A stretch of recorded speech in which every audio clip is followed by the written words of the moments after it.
First contact gone wrong. The Galactic Council's observation chamber fell silent as the holographic display materialized. At its center floated a vessel that, by all accounts, shouldn't have made it past the Kuiper belt of its own solar system. The ship's hull bore obvious welding marks, its propulsion system appeared to rely on primitive fusion drives, and its weapon systems seemed barely capable of defeating basic orbital debris. This is what the humans send to represent Earth. Supreme Counselor Vexera's crystalline form shimmered with barely contained amusement. Perhaps we should be grateful they managed interstellar travel at all.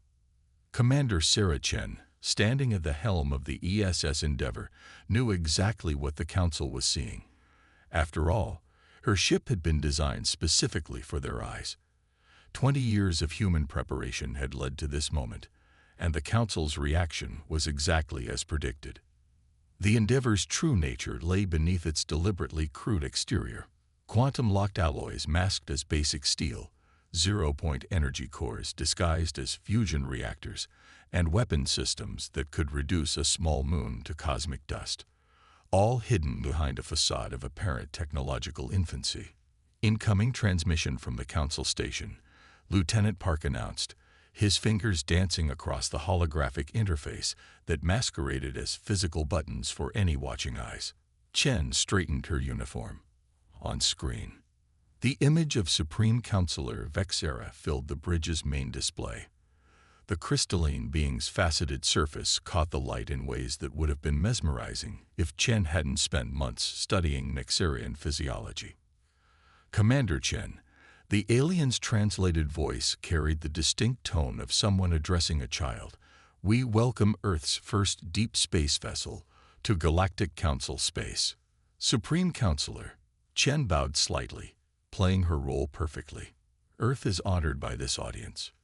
Yes, yes. Vexera's crystal lattice flickered with what Chen recognized as impatience. We must discuss your incursion into the Proxima Centauri system. While we understand your species' ignorance of galactic law, that system falls under Council protection. Chen maintained her diplomatic smile, even as her tactical display quietly tracked 30 Council warships moving to surround the Endeavour. We apologize for any transgression. Earth was unaware of any territorial claims beyond our solar system. A common mistake among emerging species, Vexera's tone grew colder. However, your mining operations there must cease immediately. The Council will, of course, provide fair compensation for. A new alert flashed across Chen's tactical display, right on schedule. Supreme Counselor, she interrupted, letting worry creep into her voice. We're detecting multiple ships dropping out of FTL near Proxima Centauri. They're not responding to hails. Vexera's crystalline form darkened. Impossible. Our sensors show no such. The alien stopped mid-sentence as new data reached the Council chamber. By the first light. Pirates. The Kryvax raiders. They're attacking your colony. Chen allowed genuine concern to show on her face. The Kryvax were right where Earth intelligence said they would be, drawn by the apparent vulnerability of a new species' undefended mining operation. The trap was set. Supreme Counselor, we must assist our people. Chen's voice carried desperate urgency. Please, we request Council aid. The nearest Council fleet is 3 days away. Vexera's tone carried genuine regret. Your vessel should retreat to Earth. The Council will handle this matter. No. Chen's voice hardened. Those are our people. We will not abandon them. Commander Chen. Vexera's voice mixed condescension with pity. Your vessel stands no chance against Kryvax raiders. Their technology is centuries beyond yours. You would be destroyed. Chen shared a knowing look with her bridge crew. Perhaps, Supreme Counselor. But humans don't abandon their own.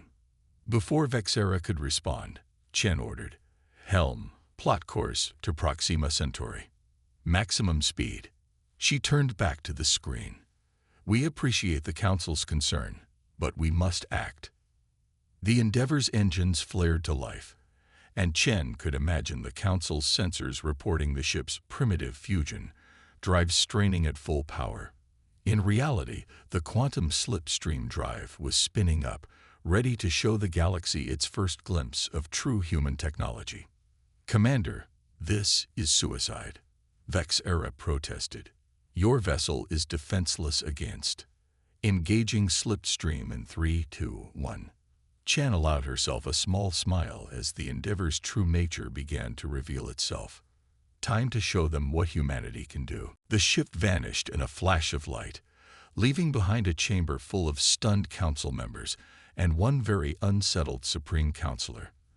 The game of technological hide-and-seek was about to end, and the galaxy would never be the same. As the Endeavor streaked through slip space, Chen reviewed the mission parameters one final time. The pirate raid was actually a carefully orchestrated show, performed by automated drones to give humanity its first chance to demonstrate military capability without revealing their full hand. It was a dangerous game, but one Earth had spent decades preparing for. "All hands," Chen announced ship-wide. "This is the moment we've trained for. Time to show the galaxy why you never underestimate humanity." She smiled as her crew responded with practiced efficiency, readying systems that would soon shatter every preconception the Council held about human technology. The real first contact was about to begin, and it would not be anything like the Council expected. The Hidden Fleet. Proxima Centauri's crimson light bathed the Endeavor's bridge in an ethereal glow as the ship dropped out of slip space. The tactical display immediately lit up with dozens of Kryvax raiders swarming around the human mining colony. Their sleek, predatory vessels darted through space, weapons already blazing at the colony's shields. "Status report," Chen commanded, her eyes fixed on the unfolding battle. Lieutenant Park's hands flew across his console. Colony shields at 82% and holding. Kryvax raiders executing standard attack patterns. "Our drones are performing exactly as programmed, Commander." Chen nodded. The mining colony was actually a state-of-the-art military installation disguised as a vulnerable civilian outpost. The desperate colonists were highly sophisticated AI programs broadcasting false distress signals. Everything was proceeding according to plan. "Incoming transmission from the Raider flagship," Communications Officer Zhang announced. "They're demanding our immediate surrender." "Put them through," Chen ordered, suppressing a smile. "Audio only." A guttural voice filled the bridge. "Primitive human vessel, power down your systems immediately. Your technology is no match for ours. Surrender, and we may spare your colony." Chen caught Lieutenant Park, stifling a laugh. The primitive Endeavor had more firepower than the entire Kryvax fleet combined. "This is Commander Chen. We request time to consider your terms." "You have 1 minute before we open fire," the Kryvax commander growled. Chen muted the transmission and opened a secure channel to the colony. "Strike Team Alpha status." "Ready to proceed, Commander," a crisp voice replied. "Fleet is in position." Chen allowed herself a moment to appreciate the elegance of Earth's strategy. While the Council had focused their attention on the obvious primitive ship, they'd completely missed the real human fleet hiding in plain sight. Quantum-cloaked vessels had been stationed throughout Council space for months, disguised as everything from asteroids to space debris. "Time's up, humans," the Kryvax commander barked. "Prepare to." "Actually," Chen interrupted, her voice carrying a steel edge that hadn't been there before, "I have a counter-proposal." She nodded to Lieutenant Park. "Disable the holographic camouflage. All ships, reveal yourselves." Space itself seemed to ripple as 12 human warships materialized around the Kryvax fleet. Each vessel was a masterpiece of engineering, their quantum alloy hulls gleaming with an otherworldly sheen. The Endeavor's own exterior shifted, crude welding marks and apparent damage dissolving to reveal pristine advanced armor beneath. The Kryvax commander's voice lost its arrogant edge. What is this trickery?" "This," Chen replied calmly, "is humanity's real first contact package. Lieutenant Park, target their weapon systems. Precision strikes only." The Endeavor's advanced targeting systems locked onto every Kryvax vessel simultaneously. quantum beam weapons, disguised minutes ago as simple point defense turrets, hummed to life. "Wait," the Kryvax commander shouted. "We were just testing our defenses." Chen finished. "Yes, we know. You're not pirates at all. You're Council Special Operations, sent to evaluate humanity's military capability." She paused for effect. "How are we doing so far?" Silence filled the command channel. Chen could almost hear the Kryvax commander's mandibles clicking in frustration. "Supreme Counselor Vexera," Chen called out, "I know you're monitoring this channel. Perhaps now would be a good time to continue our discussion about Proxima Centauri's status." The crystalline form of Vexera appeared on the main screen, their usual luminescent confidence notably dimmed. "Commander Chen, it seems we may have underestimated Earth's technological advancement." "A common mistake," Chen echoed Vexera's earlier condescension, "one that humanity has learned to use to our advantage. While the galaxy watched for primitive fusion drives and basic shields, we developed technologies that your sensors couldn't even detect." The tactical display showed more Council warships arriving through FTL, drawn by the revelation of Earth's hidden fleet.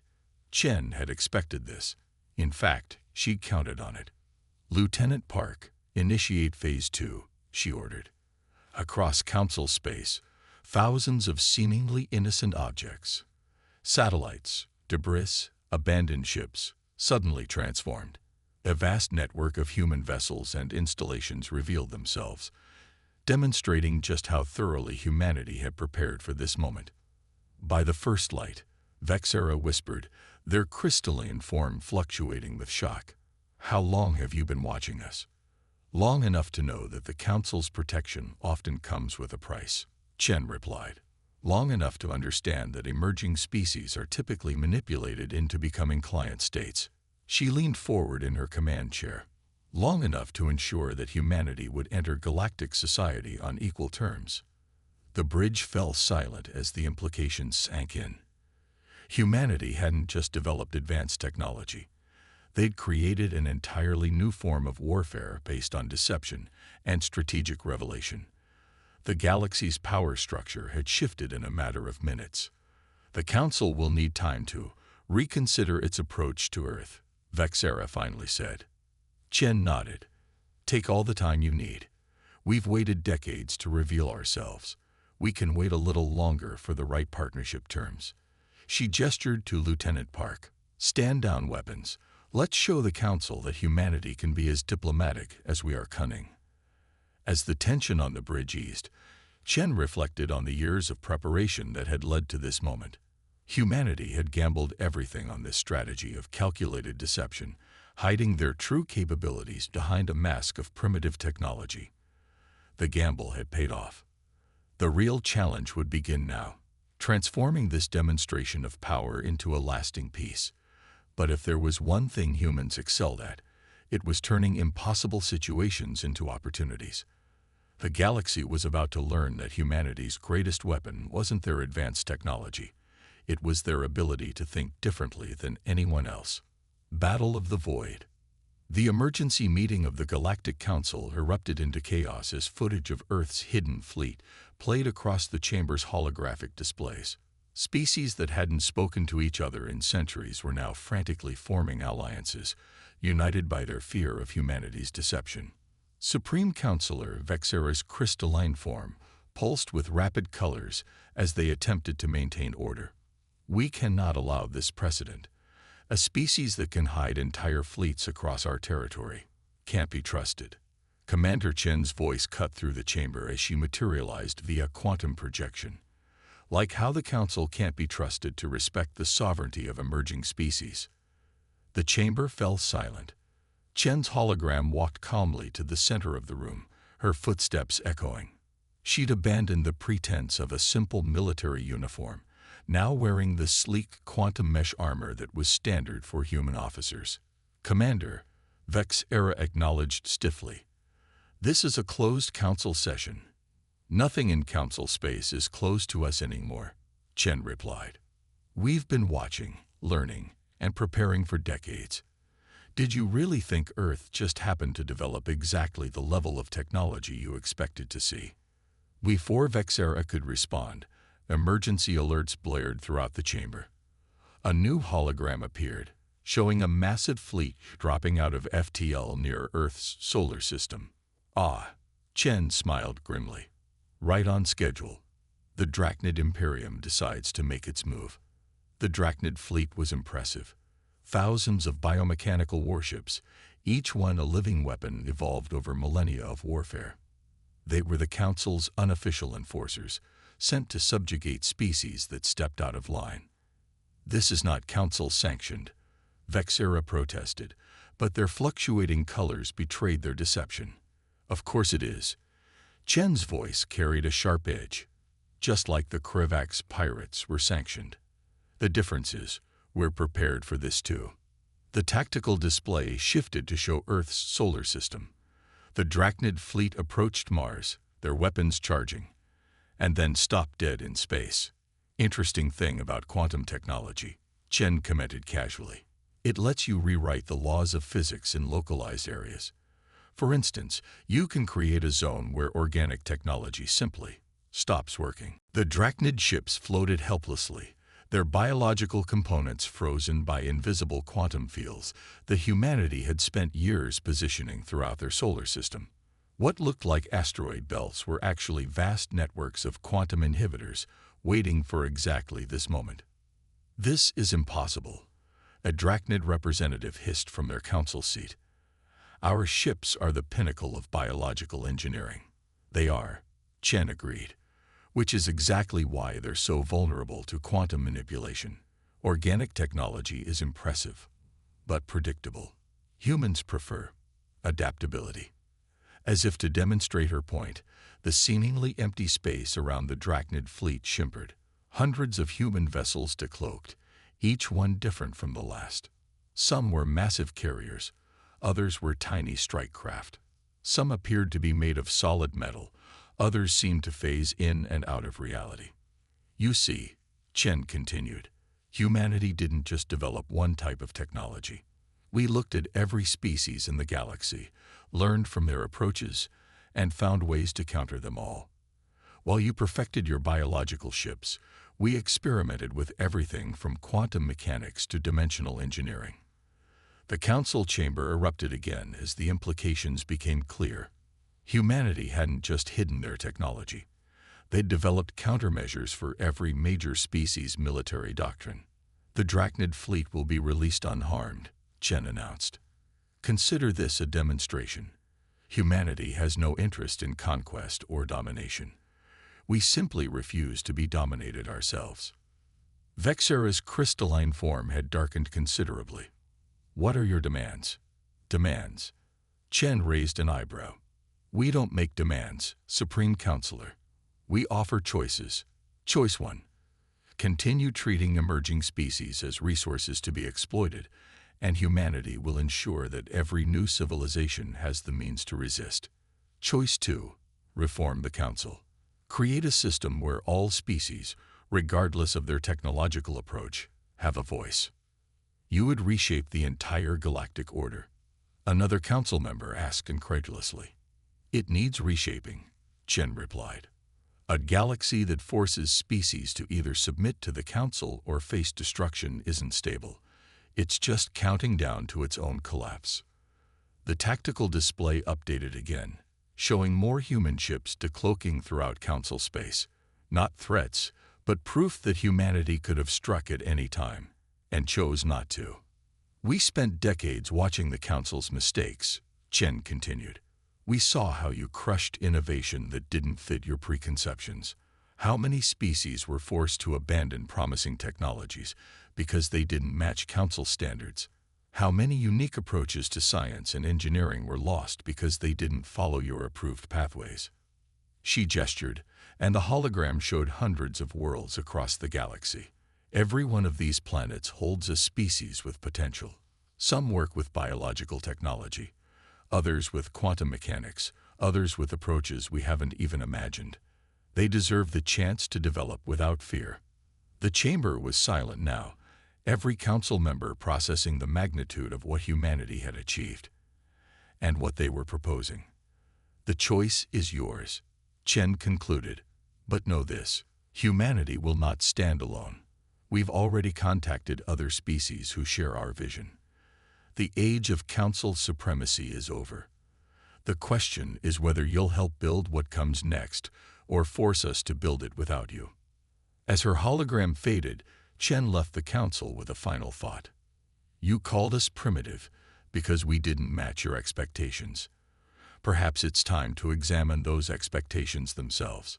The galaxy was changing, and humanity, through patience, cunning, and a willingness to embrace all forms of innovation, had become the catalyst for that change. Council in crisis.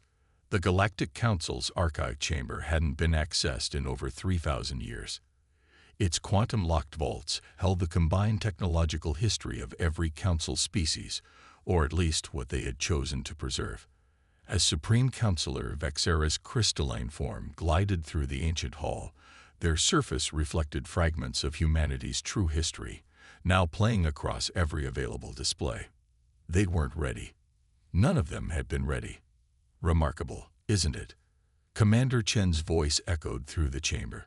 She stepped out from behind a data pillar, her quantum mesh armor adapting to the low light.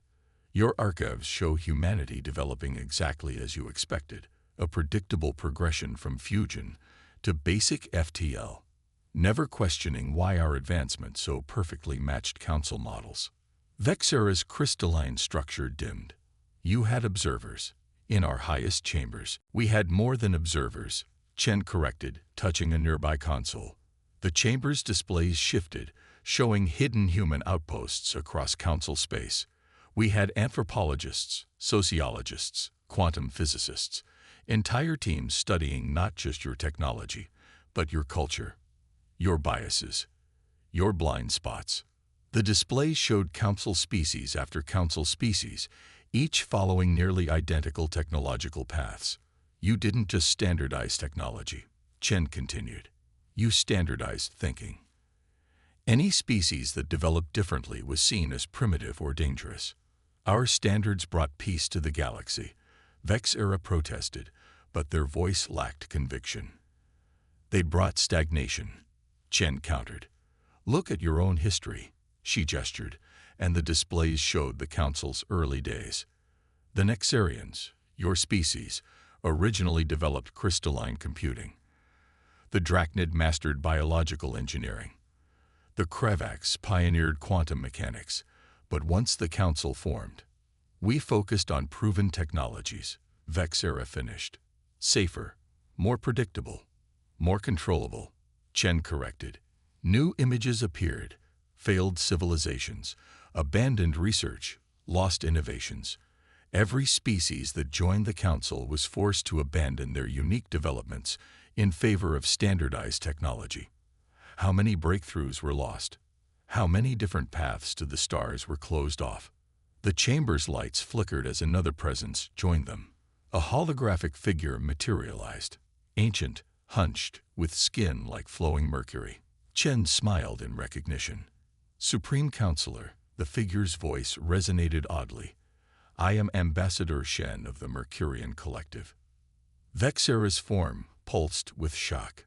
The Mercurians were declared extinct 10,000 years ago.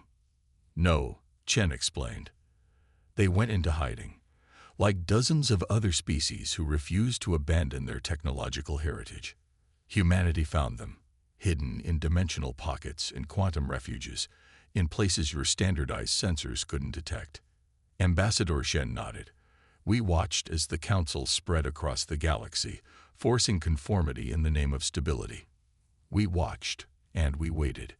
When humanity reached for the stars, we saw something different, a species that embraced diversity in all its forms. The displays shifted again, showing human laboratories where scientists worked with technology from across the spectrum. Biological computers, quantum matrices, crystalline arrays, and things that defied standard classification. We didn't just develop our own technology, Chen explained. We learned from everyone. Council species, hidden species, even abandoned research from failed civilizations. We took different approaches and combined them in ways nobody had imagined. And now, Vexera asked, their tone suggesting they already knew the answer. Now we offer a choice, Ambassador Shen replied. The hidden species are emerging. Humanity has given us the protection we needed to reveal ourselves. The galaxy stands at a crossroads. Chen stepped forward. The Council can adapt or it can fight. But if it fights, it won't just be facing humanity. You'll be facing every species that had to hide their innovations, their culture, their very existence from your standardization. Vexera was silent for a long moment, their crystalline form shifting through complex patterns. The other council members will resist. Change of this magnitude will be difficult, Chen agreed, but necessary. Look at your own species, Supreme Counselor. The Nexarians were once masters of crystalline technology, pushing its boundaries in ways we're only beginning to understand. Would you really choose stagnation over rediscovering that heritage? The ancient chamber seemed to hold its breath as Vexera processed this. Finally, their form brightened. You said humanity contacted other species who share your vision. How many? Chen smiled. Why don't we show you? The chamber's displays came alive one final time, showing hidden civilizations emerging across the galaxy. Species that had been thought extinct for millennia. Cultures that had developed in secret, taking technological paths the Council had never imagined. This is the true face of the galaxy, Ambassador Shen declared. Not a hierarchy of standardized civilizations, but a tapestry of different approaches, different solutions, different ways of thinking. The question is, Chen added, will the Council help us build this new galaxy, or will you force us to build it without you? Vexera's form pulsed with colors that hadn't been seen in an Nexarian for thousands of years, the patterns of innovation, of awakening curiosity. Perhaps it is time for the Council to remember its own forgotten paths. As the three figures stood in the ancient chamber, surrounded by the weight of history and the promise of change, the galaxy held its breath. The age of standardization was ending. The age of diversity was about to begin.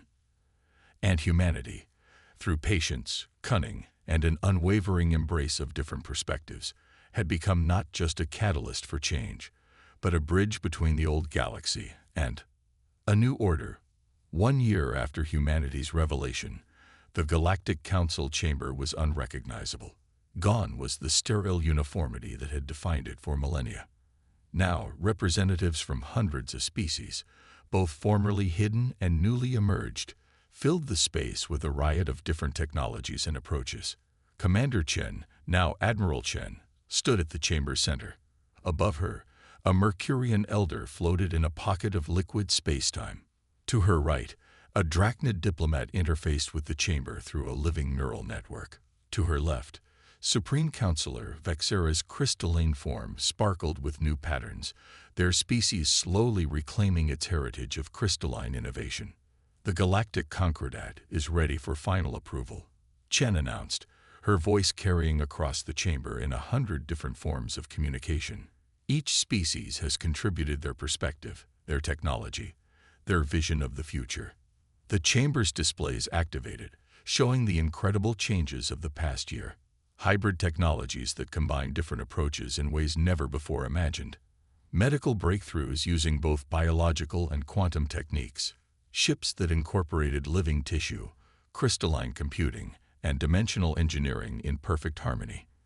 When humanity revealed itself, Chen continued, many feared we would use our advantages to dominate. Instead, we chose to bridge divides, to show that different approaches could not just coexist, but strengthen each other. A holographic representation appeared, showing the galaxy's new structure. No longer a hierarchy with the Council at its peak, but a network of interconnected civilizations, each contributing their unique strengths. The Drachnid Imperium's biological technology has revolutionized medicine when combined with quantum healing. Chen gestured to the Drachnid representative, who nodded their serpentine head. The Nexarians rediscovered crystalline computing, has opened new frontiers in artificial intelligence. The Mercurians' dimensional engineering has transformed our understanding of space itself. Ambassador Shen's mercurial form rippled with approval. And humanity's greatest contribution was not their technology, but their ability to see the value in all approaches, to combine what others thought incompatible. We learned this from our own history, Chen explained. Earth's progress came not from following a single path, but from combining different perspectives. Western science meeting Eastern philosophy, ancient wisdom complementing modern innovation. We took this same approach to the galaxy. The displays shifted again, showing new colonies where different species work together, sharing knowledge and techniques that had been hidden for millennia. Ships of hybrid design patrolled trade routes that had been dangerous for centuries. Schools where young beings of all species learn not just standard technology, but the full spectrum of galactic innovation. The age of hiding is over, Chen declared. No species should fear persecution for thinking differently. No civilization should have to choose between their heritage and their future. Vexera floated forward, their crystalline surface now incorporating patterns that hadn't been seen in 10,000 years. The old council believed uniformity brought stability. We were wrong. True stability comes from diversity, from having multiple solutions to every problem. And true progress, Chen added, comes from combining those solutions in new ways. The chamber hummed with energy as representatives from across the galaxy prepared to ratify the Concordat. But this was more than a political document. It was a promise that the galaxy would never again force its peoples to choose between conformity and extinction. Let this be recorded in all our histories. Chen's voice carried the weight of the moment. Today, we don't just change laws or redraw maps.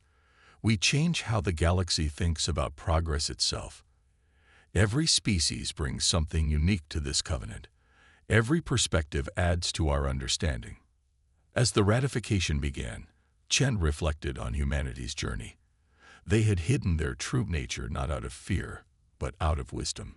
They had built their strength not to dominate, but to protect. And now they would help build a galaxy where no one needed to hide again. The final displays showed Earth, now a hub of galactic cooperation. Human scientists worked alongside aliens of all kinds, combining technologies that the old council had thought incompatible. Ships of every design filled the skies, each one a testament to the power of diverse approaches. This is humanity's true victory, Chen concluded. Not that we outsmarted the council, but that we helped create something better. A galaxy where strength comes from diversity, where progress comes from cooperation, and where no path to the stars is forbidden. As the Concordat was ratified, a new era began. The galaxy would never be the same. And that was exactly what humanity had hoped for all along. In the end, humanity's greatest weapon hadn't been their hidden fleets or advanced technology. It had been their ability to see the value in different perspectives, to combine the uncombinable, and to show the galaxy a better way forward. The stars themselves seemed to shine brighter as the new age dawned, promising a future where innovation knew no bounds and diversity was not just accepted, but celebrated. This was humanity's gift to the galaxy. Not domination, but liberation. Not standardization, but infinite possibility. And in that gift, they had found their true place among the stars.